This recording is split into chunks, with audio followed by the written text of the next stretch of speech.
सन 1857 में। जुड़ना चाहता है तो आप उन्हें क्या कहना चाहेंगे? नहीं, वो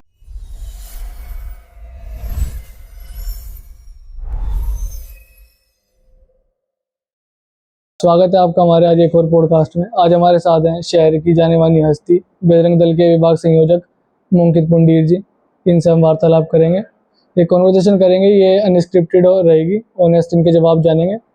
कुछ क्वेश्चन इनसे पूछेंगे कि कैसे बजरंग दल कार्य करता है, इनका क्या जिम्मेदारी है बजरंग दल में, क्या क्या इन्हें समस्याएं आई हैं और क्या क्या इन्होंने समाधान किए हैं। तो चलिए शुरू करते हैं। तो मुंकित भैया, स्वागत है आपका हमारे पॉडकास्ट में। धन्यवाद अनमोल भाई। सबसे पहले आप हमारे दर्शकों को अपने बारे में बताइए। मेरा नाम मुंकित पुंडीर है और मैं बजरंग दल का विभाग संयोजक हूँ, सहारनपुर विभाग का, और राष्ट्रीय स्वयंसेवक संघ का एक स्वयंसेवक हूँ। ये मेरा परिचय है। विभाग संयोजक के रूप में आपकी बजरंग दल में क्या भूमिका है, आपकी क्या जिम्मेदारियां होती है, आप हमारे दर्शक को बताइए।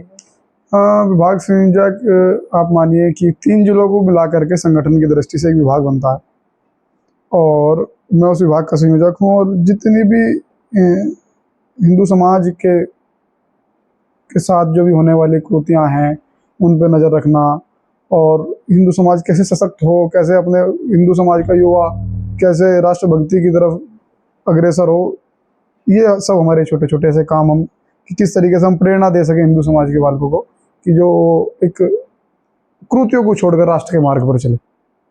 केवल हिंदू समाज? केवल हिंदू समाज। क्या डिफरेंस है विश्व हिंदू परिषद, बजरंग दल और आरएसएस में? ये सभी हिंदू ऑर्गेनाइजेशन एक तरह से सभी हिंदुओं के लिए कार्य करते हैं, इनमें कैसे ग्राउंड पे क्या क्या डिफरेंस है? सबके अपने अलग अलग काम। देखो, राष्ट्रीय स्वयंसेवक संघ एक विचार है और उसी विचार में से निकला हुआ विश्व हिंदू परिषद है, उसी में से निकला बजरंग दल है और अनेक तमाम संगठन है। और विश्व हिंदू परिषद का ही युवा विंग बजरंग दल है। बजरंग दल की शुरुआत कब से हुई थी? सन 1984 में, जब राम जानकी रथ यात्रा पूरे देश भर के अंदर निकाली जा रही थी, जब तत्कालीन सरकार ने उस रथ की सुरक्षा के लिए सुरक्षा मुहैया कराने के लिए सरकार ने हाथ खड़े कर दिया, मना कर दिया, तब उस संत पर चल रहे संतों ने आह्वान किया हिंदू समाज के युवाओं से कि आप आओ और इस रथ की रक्षा करो। तब पूरे देश भर से आह्वान हुआ, लाखों लोग वहाँ इकट्ठा हुए, लाखों लोग वहाँ उस रथ की सुरक्षा के लिए अग्रसर हुए। तो तब पूज्य संतों के मस्तिष्क में भी एक विचार आया कि किस प्रकार से ये जो भीड़ आज इकट्ठी हुई है, युवाओं की जो एक जनसैलाब है जो इकट्ठा हुआ है, तो इसे किस तरीके से हम लोग संजो सकें, किस प्रकार से इसे राष्ट्र के मार्ग में लगा सकें। तो वहाँ से बजरंग दल का शुरुआत हुई, उसका निर्माण हुआ। तो यूथ पर बजरंग दल क्या इम्पैक्ट डालता है? अगर कोई युवा बजरंग दल से जुड़ना चाहता है तो वो कैसे जुड़ सकता है, और ये बताइए कि उसे क्यों जुड़ना चाहिए बजरंग दल से? बजरंग दल से क्यों जुड़ना चाहिए? ठीक है, आप सबसे पहले तो संघ के स्वयंसेवक बनो, बजरंग दल के कार्यकर्ता बनो, और एक शौर्य प्रशिक्षण वर्ग बजरंग दल हर वर्ष अपना करता है, लगाता है। आप उसका प्रशिक्षण लो बजरंग दल का, तब जाकर के आप उसके कार्यकर्ता बनो, आप उसकी कार्य पद्धति को समझो, उसकी कार्य पद्धति को देखो कि किस प्रकार से हमें बताया जा रहा है बजरंग दल के बारे में, आप सीखो, तब बजरंग दल में जुड़ो। आप ऐसे ही नहीं कि भाई आपने कोई भी अपने आप को कहने लगे कि मैं बजरंग दल का कार्यकर्ता हूँ, नहीं। आप एक बजरंग दल के बारे में एक मिथ्या बनाई गई कि ये तो लटमार संगठन है, ये ऐसा है, नहीं, ऐसा नहीं। एक ग्राउंड लेवल पर काम करने वाला संगठन है और युवाओं को प्रेरणा देने वाला संगठन है। अगर कोई जुड़ना चाहे तो आपने बताया शौर्य प्रशिक्षण वर्ग करे। इसमें कैसे, मतलब कोई ये वर्ग कहाँ पे निश्चित होता है या समय में कभी कभी साल में कभी कभी, या हमेशा? साल में एक बार इसको ऑर्गेनाइज करवाता है बजरंग दल। अगर कोई हिंदू लड़कियां अगर ऐसा बजरंग दल से जुड़ना चाहें? बिल्कुल, तो दुर्गा वाहिनी है, मातृ शक्ति हमारा एक संगठन है बजरंग दल का, ये विश्व हिंदू परिषद गई। आप उसके माध्यम से उसमें जुड़ करके काम करिए, आप प्रेरणा लीजिए।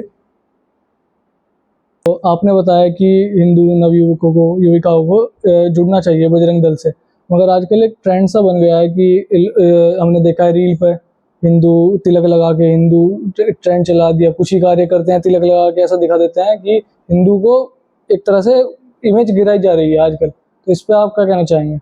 गलत है, जो लोग इस तरीके के प्रकार का जो कृत्य करते हैं वो गलत है बिल्कुल। मान लो तिलक लगा रहा है तो वो उसका सम्मान करे, उसकी मर्यादा को रखे कि भाई हाँ मैंने मेरे मस्तक पे तिलक लगा हुआ है, मेरे हाथ में कला हुआ है और मैं सच में एक हिंदू हूँ, तो वो अपनी मर्यादा में रहे। और जब उसके माथे पर तिलक हो और वो एक हिंदू संस्कृति वेश में हो, तो उसे ध्यान रखना चाहिए कि मेरे से कुछ गलत ना हो, मैं कुछ गलत ना करूं। इस प्रकार का उसे ध्यान रखना चाहिए उस व्यक्ति को। कहीं नेता, कहीं कार्यकर्ता भी ऐसे हैं कि बस रैलियों के नाम पर बजरंग दल में वीडियो बनाने, रील बनाने के लिए चले गए, कार्य कुछ नहीं करना बस। तो ये उसी वजह से थोड़ा बहुत बजरंग दल कभी कभी ऐसा भी होता है कि उड़दंग आ गया। तो उन लोगों को आप कैसे हैंडल करते हो इसमें? ठीक है, देखो कुछ मान लो आदमी क्या है कि कुछ लोग संगठन का कार्यकर्ता बनकर काम करता है, कुछ लोग संगठन का नाम लेकर के कार्य करता है, क्योंकि कहीं ना कहीं प्रभावित तो संगठन से वो जरूर है। अगर वो बजरंग दल के किसी भी कार्यक्रम में आकर के हिस्सा, कार्यक्रम का हिस्सा वो बन रहा है, तो कहीं ना कहीं तो जरूर वो संगठन से प्रभावित है। और ऐसे युवाओं को मैं कहूँगा कि ऐसे युवाओं को शौर्य प्रशिक्षण वर्ग करने चाहिए और जुड़ करके काम करना चाहिए संगठन से। केवल हुड़दंगबाजी या केवल रैलीबाजी या केवल उसमें ना रह करके अपने आप को समेट के रखे, प्रॉपर एक बजरंग दल कार्यकर्ता बनकर काम करे। जैसे हमने देखा है कि जब विश्व हिंदू परिषद या बजरंग दल की रैलियां निकलती हैं, तो इसमें कभी कभी कुछ असामाजिक तत्व भी जुड़ जाते हैं जो समाज में चाहते हैं कि फैलाने का काम कर रहे हैं। सही बात, भ्रांति फैलाने का काम करते हैं या चाहते हैं कि कार्यक्रम सही से ना हो। तो उन्हें आप कैसे हैंडल करते हैं? और अगर कोई युवा सिर्फ रैलियों के लिए या सिर्फ फोटो के लिए बजरंग दल में जुड़ना चाहता है, तो आप उन्हें क्या कहना चाहेंगे? नहीं, वो उसके लिए कोई ऐसा कोई स्थान नहीं है, ऐसा कोई दायित्व नहीं है कि कोई जो बजरंग दल के केवल फोटोबाजी के लिए जुड़ता हो, केवल नारे उसके केवल रैली में हुड़दंग बाजी के लिए जुड़ता हो, ऐसा तो कोई हमारे यहाँ प्रावधान नहीं है। वो केवल और केवल एक ही है कि वो बजरंग दल का प्रशिक्षित कार्यकर्ता बने, वो जाकर के अपनी जिम्मेदारी समझे, जिम्मेदारी पर जाकर के अपना काम करे। जो उसे काम संगठन बताएगा, जो उसे देगा, जो उसे जिम्मेदारी दी जाएगी, उस पर केवल वो काम करे। और मान लो कोई अगर इस तरीके का व्यक्ति है कि हमें हुड़दंगबाजी ही बजरंग दल में आकर के बताइए, कोई ऐसा कोई बजरंग दल का कोई वो नहीं है कि ऐसे लोगों को एक्सेप्ट करे। जब आप रैलियां निकालते हैं, आप नेतृत्व करते हैं किसी रैली का, तो कई बार प्रशासन सपोर्ट भी करता है, कई बार मना भी करता है, तो आप उस चीज़ को कैसे हैंडल करते हैं? देखिए, तो एक धार्मिक और सांस्कृतिक संगठन है और मुझे नहीं लगता कि कोई प्रशासन आज के समय में मना करता होगी।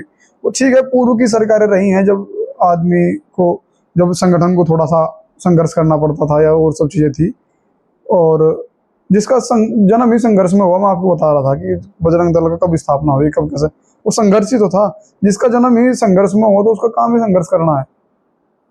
और मान लो प्रशासन, ऐसी बात नहीं है कि सपोर्ट नहीं करता, सपोर्ट करता है, वो परमिशन देता है। बजरंग दल अपनी जिम्मेदारी समझ करके उस कार्यक्रम को पूर्ण कराता है। वो भी बजरंग दल के कार्यकर्ता भी, बजरंग दल के पदाधिकारी भी इस चीज़ को समझते हैं कि क्या उनकी जिम्मेदारी है, किस प्रकार से हमें कार्यक्रम को करवाना है, किस प्रकार से हमें रैली को निकालना है। जो भी हमारे कार्यक्रम है, अपनी जिम्मेदारी समझ के हम उन कार्यक्रम को कराते हैं, ताकि एक समाज में एक मैसेज जाए कि हाँ, अगर बजरंग दल हमारे बीच में है, समाज में है, तो हिंदू समाज भी सुरक्षित है।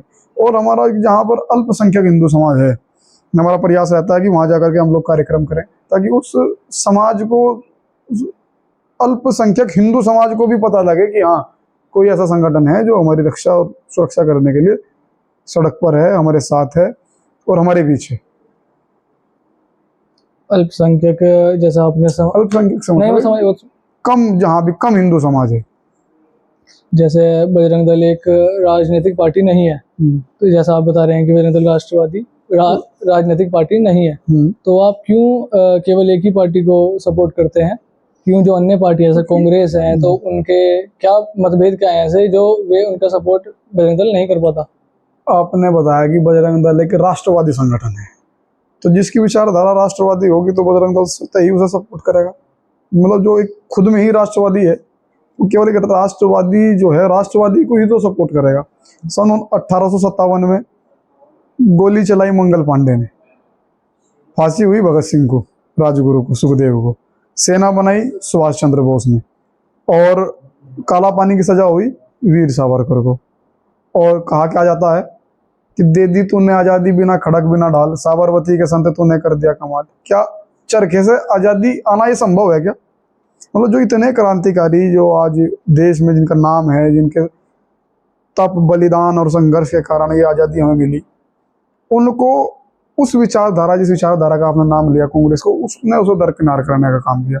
तो कैसे वो लोग राष्ट्रवादी हो जाएगा? मुझे तो लगता है कि वो लोग राष्ट्रवादी थे या होंगे, तो इसलिए बजरंग दल मैं सपोर्ट नहीं करता। कहीं ऐसा तो नहीं हुआ कि सत्ता के खेल में बीजेपी और कांग्रेस में किसी एक पार्टी ने बजरंग दल को सिर्फ एक पॉलिटिकल टूल के रूप में यूज कर लिया है बिल्कुल कि नहीं हो केवल हिंदुओं के लिए बोलना। विश्व हिंदू परिषद बजरंग दल एक राष्ट्रवादी संगठन है और एक विचार है। एक विचार को कोई बांध नहीं सकता। मान लो आपके भी कोई मन में कोई विचार आता है, उस विचार को कोई बांध नहीं सकता। जी। तो ये संगठन नहीं, एक विचार है, तो विचार कोई बांध नहीं सकता। विश्व हिंदू परिषद बजरंग दल हमेशा हिंदू राष्ट्र की बात करते हैं। अगर हम मान लें कि भविष्य में हिंदू राष्ट्र भारत बन जाता है, तो उस समय जो मुस्लिम माइनॉरिटी हैं, सिख माइनॉरिटी हैं या क्रिश्चियन माइनॉरिटी हैं, उनकी क्या स्थितियां रहेंगी उस टाइम के भारत में, या उनका क्या रोल रहेगा हिंदू राष्ट्र के लिए? स्वामी श्रद्धानंद जी महाराज ने लाखों लोगों की घर वापसी करवाई, जो लोग हिंदू समाज को छोड़ चुके थे। और आज भी जो माइनॉरिटी समाज है, वो आज से दो पीढ़ी पहले, 3 पीढ़ी पहले, 4 पीढ़ी पहले कहीं ना कहीं उनका ताल्लुकात हिंदू घराने से, हिंदू से था। जी। तो आओ घर वापसी करेंगे, क्या है? वो कौन कह रहा है उन्हें माइनॉरिटी में रहने के लिए? तो मतलब उनका कन्वर्जन होगा, कन्वर्जन हो, अच्छी बात है, वो घर वापसी करें, अपने घर लौटें और वापस जो उनकी एक यात्रा थी वो पूर्ण हुई। उस यात्रा से आदमी यात्रा जब घर से निकलता है यात्रा के लिए, कहीं ना कहीं घर तो वापस लौटता ही है, घर वापसी हो उनकी।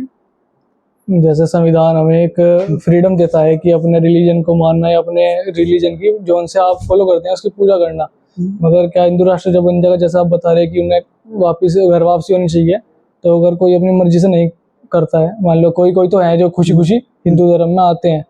अभी मैंने एक पोस्ट पढ़ी थी कि अभी 50 सिख जो क्रिश्चियन बन गए थे, उन्होंने दोबारा विश्व हिंदू परिषद के माध्यम से दोबारा सिख बने आए। तो इस तरह वे तो अपनी मर्जी से उन्हें अपने मन से आए हैं, मगर जो नहीं आएंगे तो उनका क्या हुआ? सबका मन है, ऐसी बात नहीं, किसी का मन नहीं है, लेकिन ये आज भारतीय राजनीति के कारण कोई अपने आप को बड़ा टोपी वाला दिखाता है, कोई बड़ी दाढ़ी वाला दिखाता है, लेकिन सबका मन है, ऐसी बात नहीं। विश्व हिंदू परिषद और खास तौर से बजरंग दल वैलेंटाइन डे के टाइम पर हमेशा कंट्रोवर्सी में रहता है। कई वीडियो आती हैं, एक वीडियो में पार्क में कपल उठक बैठक करा दी थी, एक में उनके पेरेंट्स को बुलवा दिया था, और एक में शादी तक हुई थी, छत्तीसगढ़ का मामला था, उसमें शादी भी उन्होंने वहां करा दी थी। तो इस तरह से बजरंग दल की एक इमेज खाली ऐसी बन गई है कि वैलेंटाइन डे पर पार्क में अगर कपल बैठे हैं तो डर में रहते हैं कि बजरंग दल पहले आ जाएंगे। तो ये ऐसी धारणा क्यों बन गई है? केवल वैलेंटाइन डे वाले दिन ही नहीं, साल के 365 दिन संगठन काम करता है। मान लो आप, और मैं आपको अभी एक बात कह दूंगा तो एक कंट्रोवर्सी हो जाएगी बिना मतलब। अभी प्रेमानंद जी महाराज ने भी एक बात कही तो वो कंट्रोवर्सी होगी, लेकिन अगर मैं आपको ये बताऊं, जिस भी परिवार का युवा, जिस भी परिवार का एक युवा नौजवान किसी भी संगठन, राष्ट्रवादी संगठन से होगा, तो मैं निश्चित रूप से आपको कह सकता हूं, उस घर की बहन बेटी कभी लव जिहाद का शिकार नहीं बन सकती। क्यों नहीं बन सकती? जब वो दूसरों की बहन को लव जिहाद का शिकार नहीं होने देता, तो वो अपनी बहन को कैसे होने देगा? इसलिए इस संगठन से जुड़ना चाहिए। दूसरी बात क्या है कि जब बजरंग दल, आपने बताया ना कि उसने घर परिवार को फोन कर दिया, उठक बैठक लगवा दी, शादी करवा दी, वो इसलिए ही है कि आज केवल उस लड़की का वो यूज ना करे। अगर वो उसके साथ है तो पूरे रीति रिवाज से उसके साथ विवाह हो या इस तरीके की चीजें हो, तो वो उसके साथ रहे तो कोई समस्या नहीं है। लेकिन आज के समय में आप देखते होंगे कि बहुत से लोग कलावा बांधकर या कोई ऐसी अपनी निशानी छुपाकर, अपना नाम हिंदू रखकर हिंदू बहन बेटियों को बहलाने फुसलाने का काम कर लेते हैं। लेकिन उनके पीछे भी बजरंग दल का जो काम है वो निरंतर चल रहा है। आज भी हजारों बहन बेटियां ऐसी हैं जिनकी घर वापसी बजरंग दल या विश्व हिंदू परिषद ने कराई है। आज भी ऐसे कई परिवार हैं जो लोग इनका शिकार हो गए थे। आदमी शर्म के मारे समाज में किसी के सामने निकल नहीं सकता, किसी को बता नहीं सकता, किसी को अपना दर्द जाहिर नहीं कर सकता, लेकिन उन लोगों की जाकर के वो मदद करने वाला संगठन है बजरंग दल।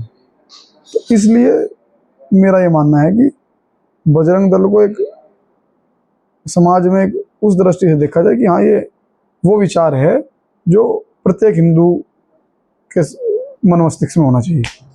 जैसे अगर हम बात करें कि अगर पार्क में, जैसे हम बात ही कर रहे थे अभी, तो अगर एक लड़का हिंदू है, लड़की भी हिंदू ही है, वे भी साथ बैठते हैं, तो उन्हें भी दिक्कत आती है कि नहीं, आप पार्क वाला टॉपिक ऐसा है तो बिना मतलब फेसबुक के माध्यम से, इंस्टाग्राम के माध्यम से, पहले टिकटॉक पे बहुत चला, ये मिथ्या है बिना मतलब। जैसा आपने बताया कि बजरंग दल की जो भी कोई कार्यक्रम है उसमें हुड़दंगबाजी होती है, वो कौन लोग हैं?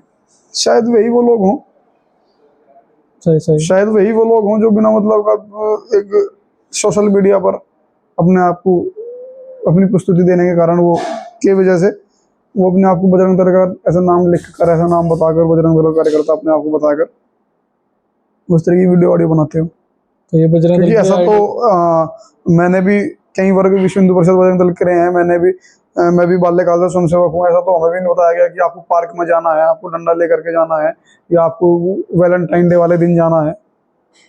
हमारे तो संगठन में किसी ने नहीं कहा, ये ना हमारा कोई कार्यक्रम है। बजरंग दल का जो काम है वो कार्यक्रम पर आधारित है। उनके केंद्रीय नेतृत्व ही उन्हें कार्यक्रम देता है कि स्थापना दिवस के कार्यक्रम है, या बजरंग दल की स्थापना दिवस के कार्यक्रम, विश्व हिंदू परिषद की स्थापना दिवस के कार्यक्रम है, उन कार्यक्रमों को बजरंग दल करता है।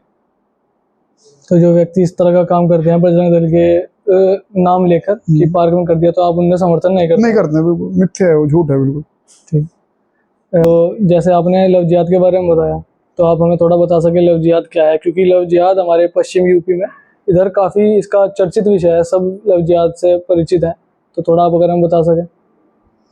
लव जिहाद को रोकने का सबसे बड़ा, जो सबसे सही और सबसे अच्छा तरीका है, वो अपने जो उनके माँ बाप हैं, माँ बाप अपने बच्चों पर दृष्टि रखें। और मान लो आपका बच्चा स्कूल जा रहा है, या आपका बच्चा कोचिंग जा रहा है, या आपका बच्चा कॉलेज जा रहा है, तो माँ बाप को पता होना चाहिए कि कॉलेज का, स्कूल का क्या टाइम है, और घर से स्कूल की कितनी दूरी है, और स्कूल की घर से कितनी दूरी में उसके बच्चों को कवर कर रहा है। मान लो 9 से 2 स्कूल है, 9 से 2 स्कूल है, ठीक है, पता रहना चाहिए। आजकल स्कूल भी बड़े हाईटेक हैं, अगर बच्चा एब्सेंट होता है तो घर भी कॉल की जाती है उसकी, सब चीज़ें, मतलब माता पिता जी जो भी हैं, जिनका भी नंबर कॉलेज स्कूल में दिया जाता है, तो वो स्कूल वाले कांटेक्ट करते हैं, अगर आपका बच्चा एब्सेंट है तो आज, वो एक अच्छा वो बात है। लेकिन जो घर से स्कूल की दूरी है वो आधे घंटे में तय हो रही है, लेकिन बच्चा 2 घंटे में तय कर रहा, तो पता रखना चाहिए कि 2 घंटे, 1.5 घंटा बाद गया कहाँ। सबसे लव जिहाद से बचने का सबसे अच्छा तरीका यही है कि आप के घर का कोई युवा, घर का कोई भी एक व्यक्ति संगठन से जुड़ा होना चाहिए, उसे पता होगा कि लव जिहाद क्या है। मान लो बहुत से लोग ऐसे ही हैं कि लव जिहाद का शिकार वो हो गए, उसके बाद पता लगा कि यार ये लव जिहाद है, उन्हें पता ही नहीं कि लव जिहाद नाम की कोई चीज़ देश के अंदर, देश दुनिया के अंदर चल रही है। और मैं कहूँगा कि ऐसे लोगों को केरला स्टोरी देखनी चाहिए, उसमें बहुत अच्छी तरीके से लव जिहाद के बारे में दिखाया गया, बताया गया, और मैं मानता हूँ वो बहुत कम दिखाया गया, इससे ज़्यादा आज के समय में हमारे देश के अंदर ही काम हो रहा है। तो सबसे सही तरीका उसमें है कि दृष्टि रखनी चाहिए, अपने बालकों पर पता रखना चाहिए, उसका फ़ोन चेक करना चाहिए कि किसके संपर्क में है, किससे बात कर रहा है, और माता पिता जी को मित्र पर व्यवहार उसके साथ रखना चाहिए बच्चे के साथ, कि वो सब चीज़ उससे पूछ सके, बालक अपने माँ बाप को सब कुछ बता सके, ऐसा दोनों के अंदर समन्वय होना चाहिए। तो ये भी एक रोकने का तरीका है। तो हम लव जिहाद की बात कर रहे थे, तो कभी ऐसा हुआ है कि आपने कोई अपने सामने लव जिहाद होता हुआ देखा हो, या आपने किसी युवती को बचाया हो जो लव जिहाद का शिकार हो गई हो? खूब, तो अपना एक्सपीरियंस आप बताइए। खूब। मान लो मैं तो कैमरे के सामने तो मैं क्या ही नाम लूँ, लेकिन हमने देखा है कि किस प्रकार से मुस्लिम युवक बहन बेटी को, हिंदू बहन बेटी को बहला फुसला लेता है, वो किस प्रकार से उसके साथ विवाह करने के लिए वो आतुर हो जाती है।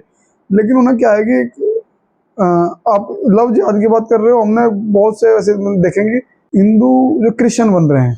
एक अभी हाल फिलहाल का एक मामला था, तो वो पूरे पश्चिम का वो हेड था, वो क्रिश्चियन, मतलब जो हिंदुओं को क्रिश्चियन बनाता था। कहाँ की बात है? ये हमारे सहारनपुर की ही बात है। अच्छा। सहारनपुर में एक कस्बा है, वहाँ की ये बात है। तो हमें जैसे सूचना मिली कि ऐसे ऐसे एक यहाँ पे कल धर्मांतरण होना है।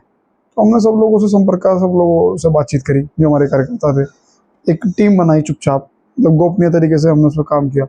हमने उसकी लोकेशन निकलवाई कि कहाँ है, कैसे है। तो मौके पर पहुँचे, मौके पर हम लोग पहुँचे और हमने देखा कि वास्तविक में वो धर्मांतरण की जो प्रक्रिया है वो उसको पूरी करवा रहा एक था। आदमी का या बहुत सारे बहुत सारे लोगों का वो बहुत सारे, एक सत्संग के माध्यम से आप लोगों को जोड़ लेंगे, तो जी। कीर्तन के माध्यम से आप लोगों को जोड़ लेंगे। जी वो धीरे धीरे क्या करेंगे, आपके घरों से आपकी मूर्तियों को निकलवा देंगे। जी वो धीरे धीरे क्या करेंगे, आपको पूजा पद्धति से दूर कर देंगे।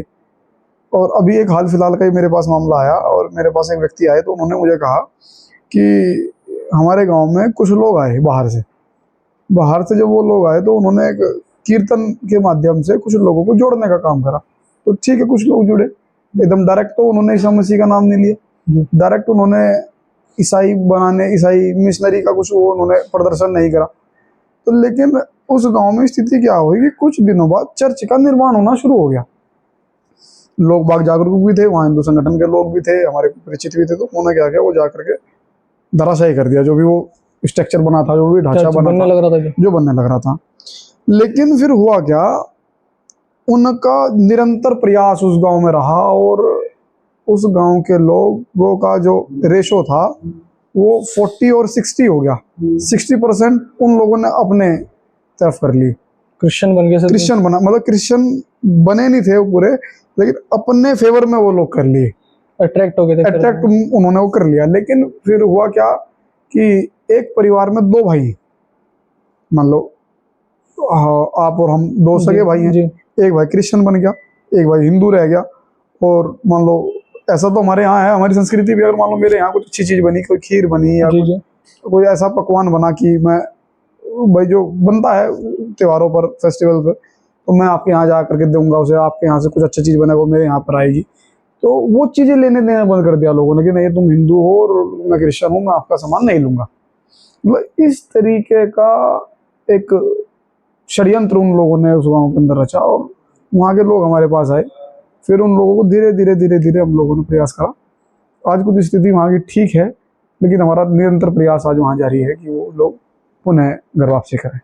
कुछ हुए हैं या अभी हुए कार्यरत है? हैं, कुछ हुए हैं और कुछ होंगे और होने लग रहे हैं। सब ईश्वर सब ठीक करेगा तो सब लोग हिंदू बनेंगे। तो मतलब खाली कन्वर्जन, एक मुस्लिम कन्वर्जन नहीं हो रहा है, ईसाई कन्वर्जन भी हिंदुओं का काफी हो रहा है, क्योंकि आपने 60% तो बहुत ज्यादा बैठते हैं गाँव। मैं गांव की स्थिति बता रहा हूँ, मैं आपको एक शहर की स्थिति नहीं बता रहा हूँ, या मैं आपको एक जनपद की स्थिति, वो देखो कितना बड़ा रेशो होगा जनपद में होगा।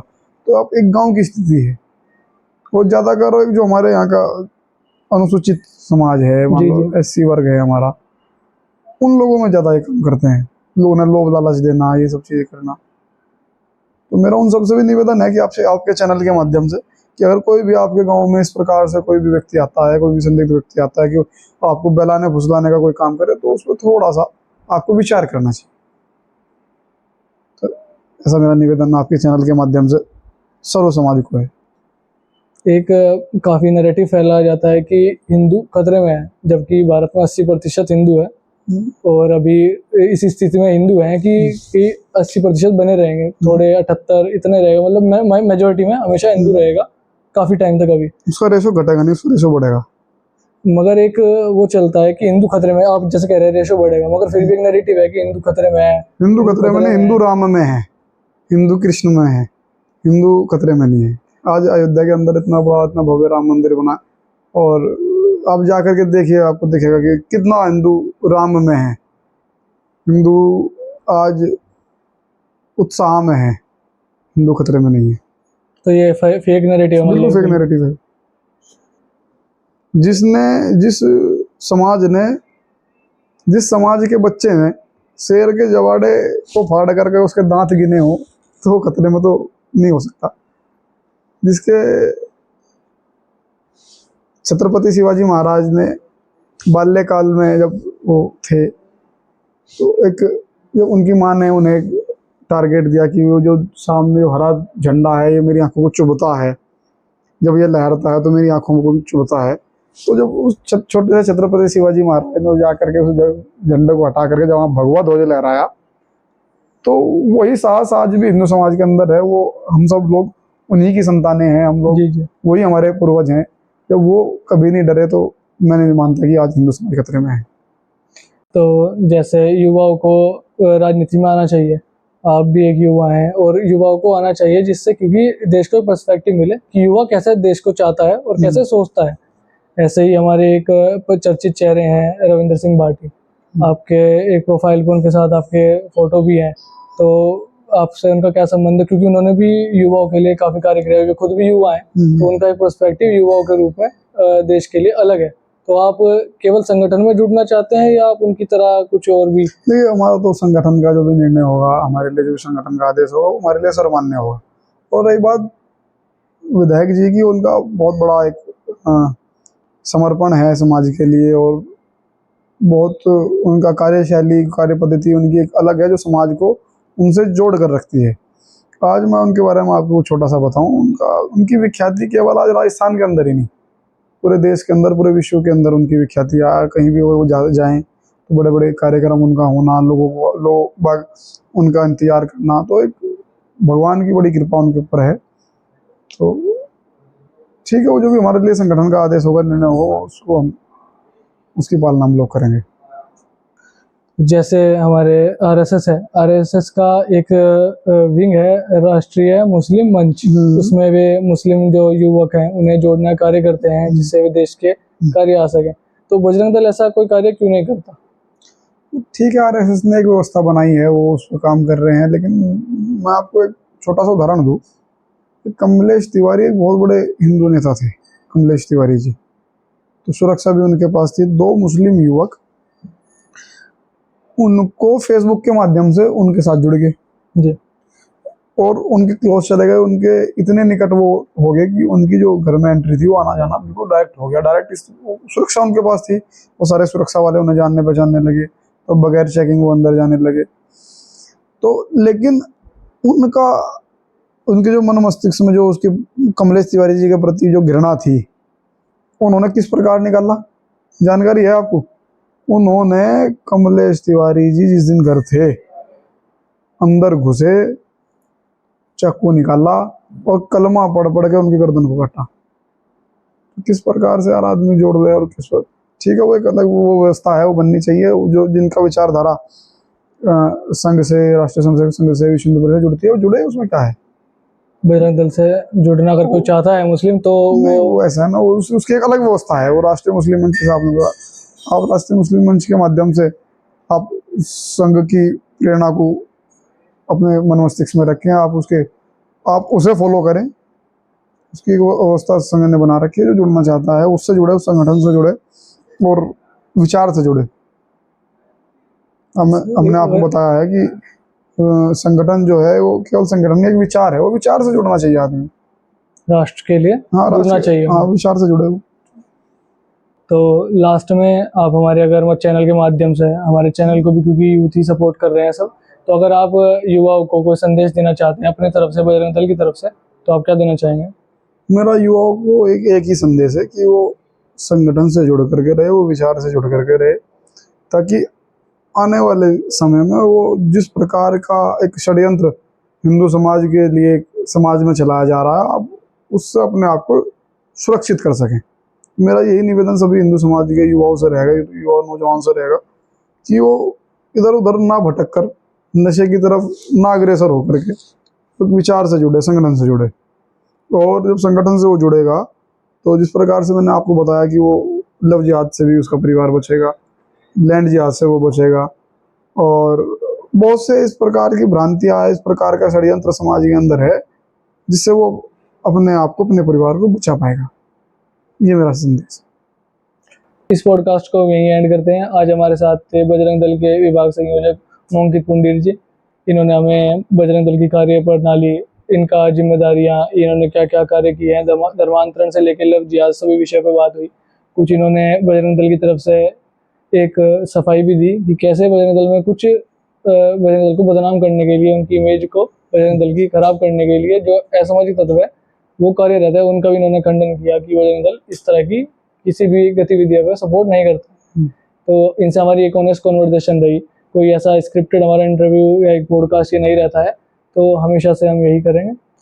धन्यवाद अनमोल भाई, आपने समय दिया और आपने बजरंग दल को जानने का प्रयास किया, और आपने अपने लोक मंच के माध्यम से, चैनल के माध्यम से समाज में दिखाने का प्रयास किया। तो मैं लोगों से आग्रह करूँगा कि आपके चैनल को सब्सक्राइब करें, लाइक करें, और आप इसी प्रकार से लोगों से जानकारी इकट्ठा करें और एक समाज के अंदर एक नया स्तंभ खड़ा करें। ऐसी मेरी आपसे कामना है। बहुत बहुत धन्यवाद। धन्यवाद।